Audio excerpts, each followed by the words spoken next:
transporting passengers, you have the vehicle inspection. You want to make sure that things are in good working order before driving, because as a commercial operator, as a commercial driver, it's your responsibility to do the safety inspection of the vehicle each time, such as the service brakes, the air hose couplings, checking the parking brake, right? Making sure that you're checking the steering mechanism, lights, reflectors, horn, all of these things within that commercial vehicle, because you're not just driving a vehicle, right? But you're carrying passengers as well, because it's not just you driving in that vehicle. So also you want to check any access doors, any panels, right? Because you have coach buses, transit buses, you have shuttle buses, right? And even school buses as well. So you want to check the outside of the bus, and you want to close any open emergency exits. And you also want to close any access panels as well, such as for baggage or restroom service, engines. You want to check all of that before you drive. Okay. Now, when it comes to the interior of the bus, you want to check each handhold, each railing, floor covering, signaling devices, and you want to include, right? That includes the restroom if you're driving a coach bus, the emergency, buzzer or warning devices, right?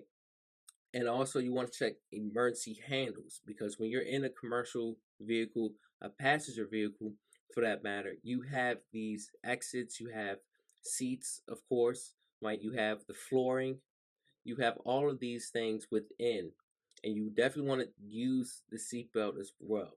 Now, some vehicles don't have roof hatch, right?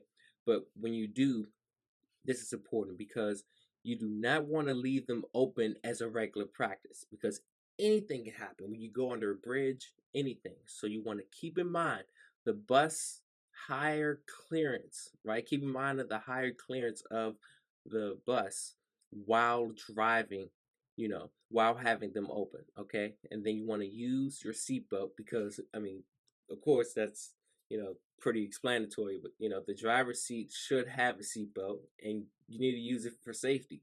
When it comes to loading and the trip of the start, right, you cannot allow, right, do not allow riders to leave on baggage within the doorway or within the aisle, because that causes a safety hazard.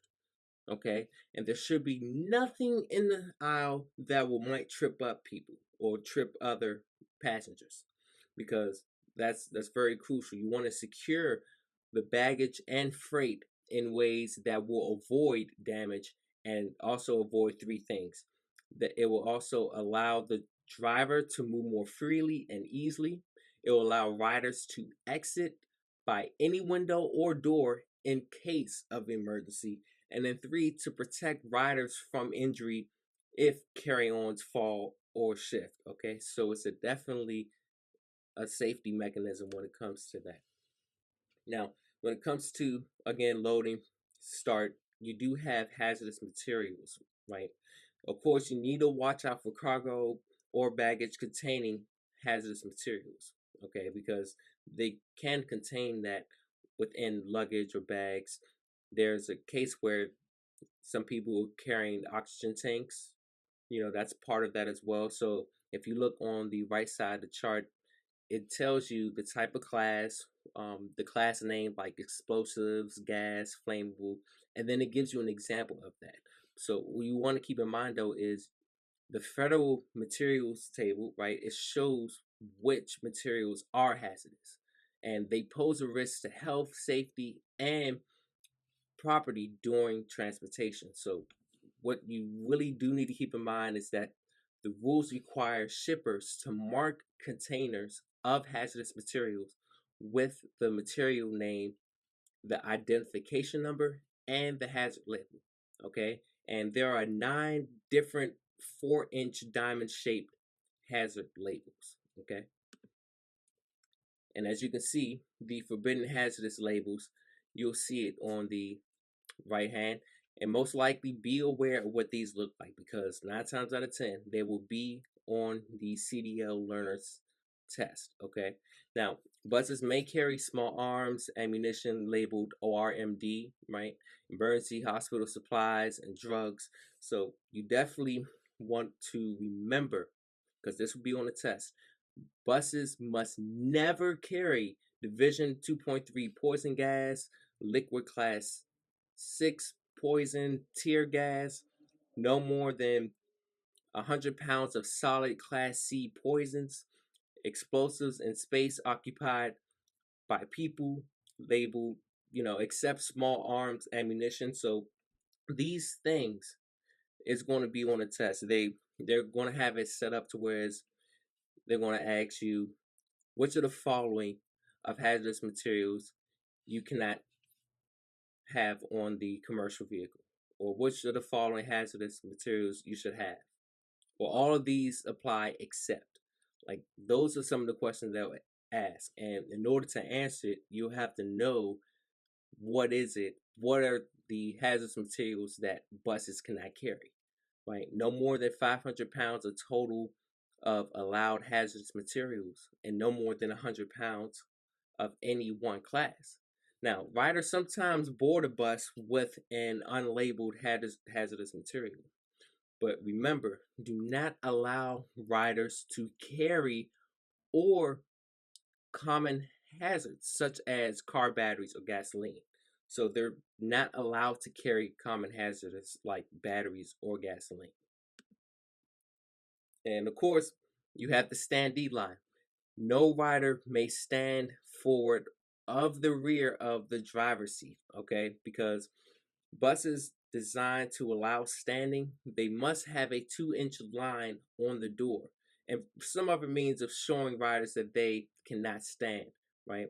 And that's what is called a standee line. So it's behind the driver's seat, and it's right in the middle of the aisle. So that way it signals, okay, this is the passengers, where the passengers sit at, and this is the aisle where people get on the bus and where the driver sits at. So you do have to keep in mind that all riders must stay behind it. Now, at your destination, when arriving at that destination, right, as you're doing a road or shuttle or a route, immediate stop. The driver has to announce the location, the reason for stopping, the next departure time, and bus number. So you got to remember that. The location, reason for stopping, the next departure time, and bus number. And you also have to remind riders to take carry-ons with them if they get off the bus. I guarantee you it'll be a question that'll say, riders, you may not mention riders when it comes to what? Carry with them if they get off the bus. So, but they'll have options. What is it that at the destination, what are the things that you can announce? Or you can announce the following except, right? So you do have to know and be aware of what is it that a driver has to announce: the location, the reason for stopping, departure time, and bus number. And before coming to a complete stop, you have to remind riders to, you know, you have to remind, right, riders of the step down, because there are steps, right? And the charter bus driver should not allow drivers or riders on the bus until the departure time. Now, of course, when it comes to on the road, you do have there are passenger supervision when it comes to driving coach buses or any type of passenger vehicle going on a trip. You can drive school buses, transit, but when going on a trip, you do have passenger supervision. So you do have to mention rules about smoking, drinking, use of radio or tape players, right? I mean, who uses tape players? But, any devices, electronic devices at the beginning of the trip. So when driving, you have to scan your bus. You have to be aware of your surroundings, okay? To your sides, the rear. And you may have to remind riders about the rules. I mean, because you're carrying people. You're carrying people's lives. So there's going to be some type of friction or tension, or it's going to be those things where you have to be aware of not just driving, but aware of your surroundings as well. inside of the bus. So caution riders to watch their step when leaving the bus, right? At stops, you want to wait for them to sit down or brace themselves before starting. And then starting and stopping should be as smooth as possible to avoid rider injury. And occasionally you'll have, drunk or dispute rider, of course, the ones that complain, right? But also you must ensure that the rider's safety, right, is definitely secured as well as others. You have to ensure their safety when you're driving that commercial vehicle because lives are very valuable and it's important. So you don't want to discharge any riders where it would be unsafe for them. Now, it may be safe at the next scheduled stop or a well lit area, but definitely that's something you'll have to gauge. But many carriers do have guidelines for handling, disruptive riders. Now, when it comes to again on the road, you do have common accidents, right? So, what to keep in mind, the most common bus accidents, right, they happen at intersections, right? And you can see these pictures on the right that it's definitely serious. It definitely is. So, you want to use caution, and even if a signal or a stop sign, right, controls of the traffic, you want to use caution because anything could happen, right? You want to be a defensive driver. So you have to remember that the clearance of your bus you need to watch for poles, tree limbs, at stops, anything that will obstruct or stop your view of driving that commercial vehicle. Now, you do want to wait for the gap to open before leaving the stop, right? Now, also when it comes to speed on curves, the crashes on curves, right? It killed people and it destroyed buses. And as a result from that excessive speed, it often, when it rains or snows, it really becomes, messy because crashes on curves, it is definitely a hazardous. It really is. So every banked curve has a safe designed speed. So you want to keep in mind also that you want to reduce speed on curves or for curves because if your bus leans forward or outside of the bank curve, then that means that you're driving too fast. So you definitely have to gauge that. Now, of course, we're driving on the road, and this will definitely be on the test as well. So remember, when you're approaching a railroad crossing, you want to stop your bus between 15 to 50 feet before the railroad crossings. And of course, most likely you'll do a demonstration when you take your actual driving test as well, that you'll have to demonstrate the steps, the procedures of approaching a railroad crossing. So the first step is you want to turn on your four-way flashers at 200 feet from the railroad crossing. And then next, you want to stop between 15 to 50 feet before the railroad crossings. And you want to listen and look in both directions for trains, okay? And you should open your forward door, if it improves your ability to see, right? Next, before crossing, right, you want to make sure that it isn't another train coming or approaching, right, in either direction.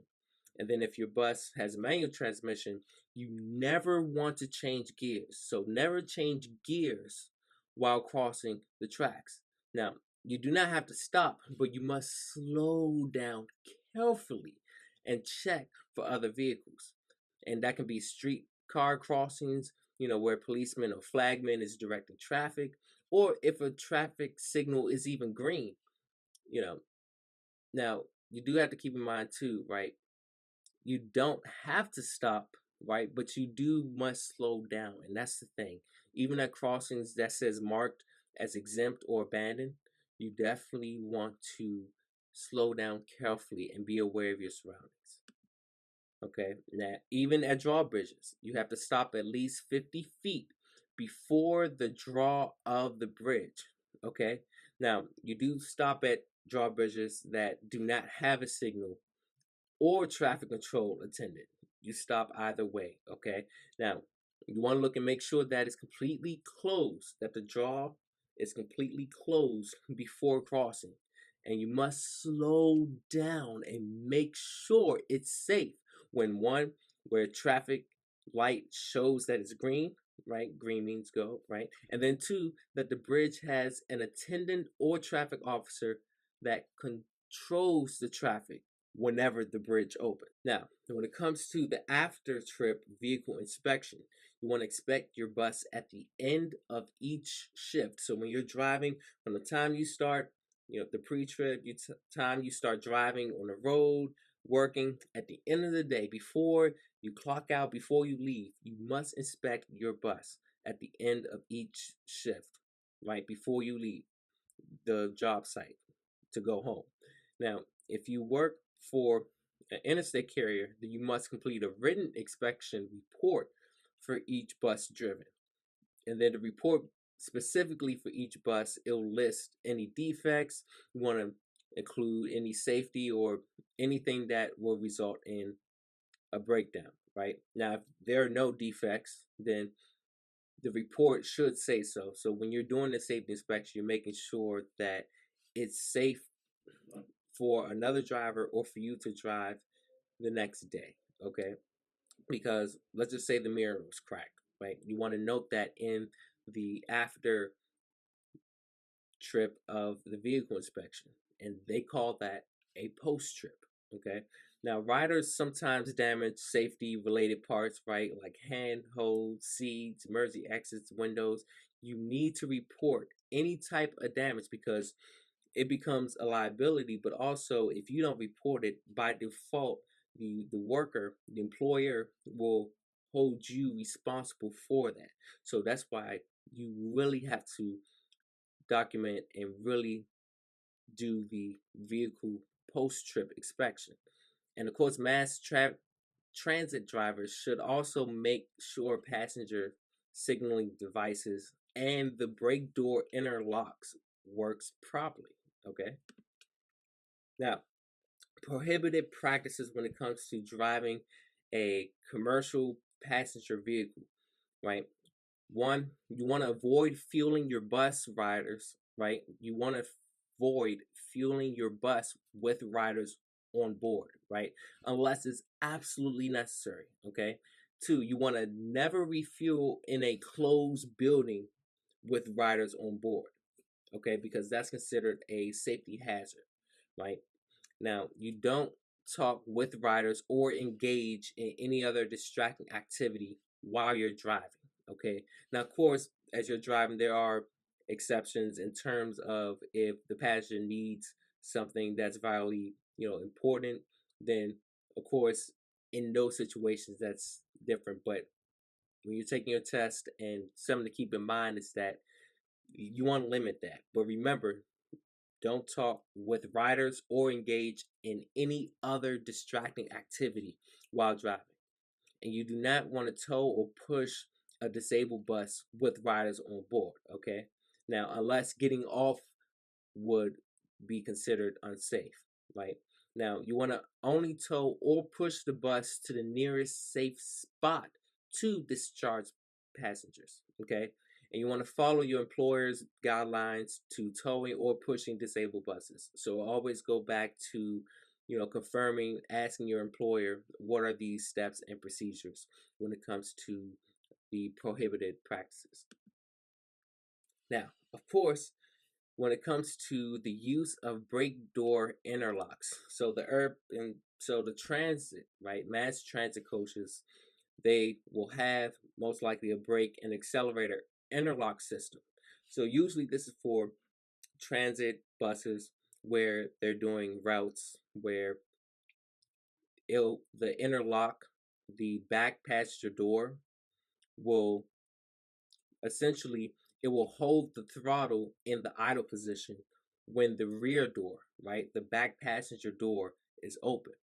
Now, of course, what you have to remember is that the interlock releases when you close the rear door, meaning when the rear door is open, the bus, it has a safety mechanism called the interlock system where the bus does not move because the rear door is open. But you have to remember, in general, and especially it's going to be on the test, do not use this safety feature in place of the parking brake. So meaning don't use that as the parking brake. That's only as a safety feature though, just in case you're about to drive on the road, but the rear passenger door is open. So definitely that is something to keep in mind. Definitely want to let you all know that it's definitely a process. You all can do this. Just stay focused and committed, right? The only thing to do now is just, you know, remember, get prepared and getting ready for your CDL learners test, and you'll be ready and prepared, right? Because also take the time to just review, right, any notes that you've taken, watching, listening, because when you think about it, the more you do it, the more you say it, the more you hear it, it comes to you. It's like a song that you never intended on hearing. This video was sponsored by BET Life Services and CDL for Life. Listen, if you really enjoyed the value of this video, just click comment what you liked. And then if you really want to get more updates on more future videos, life-changing videos, then go ahead and click the subscribe button so that way you can be able to be updated on the latest videos. Now, there's a free offer that is underneath of this video. You got to click the link to get it because it may not be available. BET Life Services and CDL for Life is offering this once-in-a-lifetime opportunity for you to change your life for the better by giving away bonuses that's worth hundreds of dollars or more. But the link is down below, and it's not guaranteed that it's going to be there the next time you see it. And it's only going to be available to those who take action, and it's only available for a certain amount of people. So if you want to get access to this life-changing opportunity to change your life, click down below so you can get instant access to the free bonuses down below. So go ahead and do that, and I'll see you in the next video.